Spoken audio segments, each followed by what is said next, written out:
Hello അസ്സാം വലൈക്കും welcome back.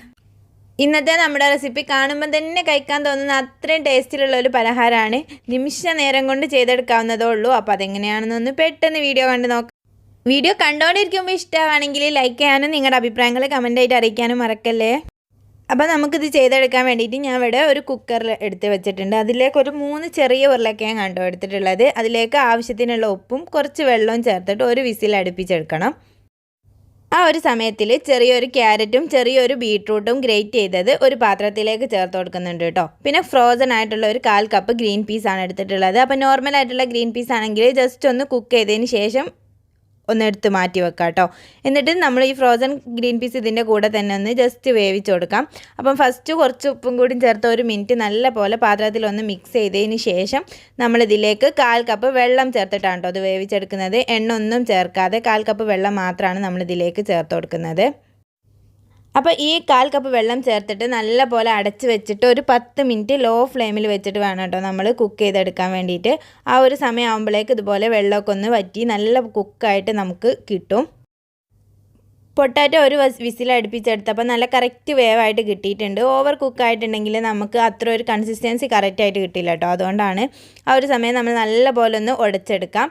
ഇനി നമ്മളിതിലേക്ക് റെഡിയാക്കി വെച്ചിട്ടുള്ള ബീട്രൂട്ടിൻ്റെ മിക്സും കൂടി ചേർത്ത് കൊടുത്തിട്ട് ഇതെല്ലാം കൂടി നല്ലപോലെ ഒന്ന് മിക്സ് ചെയ്തെടുക്കണം. ഒരു പാനിലേക്ക് ഞാൻ 2 ടേബിൾ സ്പൂൺ അളവിൽ വെളിച്ചെണ്ണ ചേർത്ത് കൊടുത്തിട്ടുണ്ട്. അതിലേക്ക് അത്യാവശ്യം വലുപ്പമുള്ള ഒരു സവാള ചെറുതായിട്ട് അരിഞ്ഞതാണ് കേട്ടോ ചേർത്ത് കൊടുത്തിട്ടുള്ളത്. അതുപോലെ 2 പച്ചമുളകും ചെറുതായിട്ട് അരിഞ്ഞത് ഇട്ട് കൊടുക്കാം. ഇതിലേക്ക് കുറച്ച് വെളുത്തുള്ളി ഇഞ്ചി പേസ്റ്റ് കയ്യിലുണ്ടെങ്കിൽ അതും കൂടി ചേർത്ത് കൊടുക്കുന്നുണ്ട്. പിന്നെ നമുക്ക് പെട്ടെന്നൊന്ന് വാടി കിട്ടാൻ വേണ്ടി കുറച്ച് ഉപ്പും കൂടി ചേർത്ത് കൊടുക്കാം കേട്ടോ. എന്നിട്ട് നല്ല പോലെ ഒന്ന് മിക്സ് ചെയ്തെടുക്കാം. ഇത് അത്യാവശ്യം നല്ലപോലെ പെട്ടെന്ന് തന്നെ മിക്സായിട്ട് കിട്ടും കേട്ടോ. ഇനി ഇതിലേക്ക് 1/4 ടീസ്പൂൺ അളവിൽ മഞ്ഞൾപ്പൊടിയും അതുപോലെ തന്നെ 1/4 ടീസ്പൂൺ അളവിൽ ഗരം മസാലപ്പൊടിയും കൂടി ചേർത്ത് നല്ലപോലെ ഒന്ന് മിക്സ് ചെയ്തെടുക്കാം. അത് മൊത്തമായിട്ടൊന്ന് മിക്സ് ആയതിന് ശേഷം റെഡിയാക്കി വെച്ചിട്ടുള്ള പൊട്ടാറ്റോൻ്റെ മിക്സും കൂടി ചേർത്തിട്ട് നല്ല രീതിക്ക് തന്നെ ഒന്ന് മിക്സ് ചെയ്തിട്ട് ഒന്ന് ഡ്രൈ ആക്കിയിട്ട് എടുക്കണം കേട്ടോ നമ്മുടെ ഈ ഒരു മാവ്. ഇനി നമുക്കിതിലേക്ക് കുറച്ച് മല്ലിയിലയും കൂടി ചേർത്ത് കൊടുത്തിട്ട് ഫ്ലെയിം ഓഫ് ചെയ്ത് മാറ്റി വെക്കാം.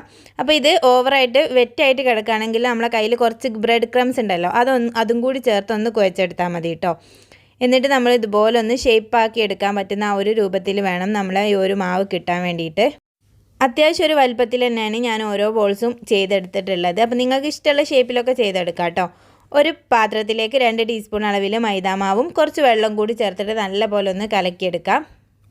ഇതിലേക്ക് നമ്മൾ റെഡിയാക്കി വെച്ചിട്ടുള്ള ആ ഒരു ഫില്ലിങ് ഒന്ന് ഡിപ്പ് ചെയ്തെടുത്തിട്ട് ബ്രെഡ് ക്രംസിൽ ഒന്ന് കോട്ട് ചെയ്തെടുക്കാം കേട്ടോ. നോർമലി നമ്മളെ കട്ട്ലേറ്റൊക്കെ ചെയ്യുന്ന ആ ഒരു രീതിക്ക് തന്നെയാണ് നമ്മളിവിടെ ചെയ്തെടുത്തിട്ടുള്ളത്. അപ്പോൾ എല്ലാം ഇതുപോലെ ചെയ്തെടുത്തതിന് ശേഷം നമുക്ക് നല്ല തിളച്ച എണ്ണയിൽ ഒരു ഗോൾഡൻ കളർ ആവുന്നത് വരെ ഒന്ന് ഫ്രൈ ചെയ്തെടുത്താൽ മാത്രം മതിയാവും.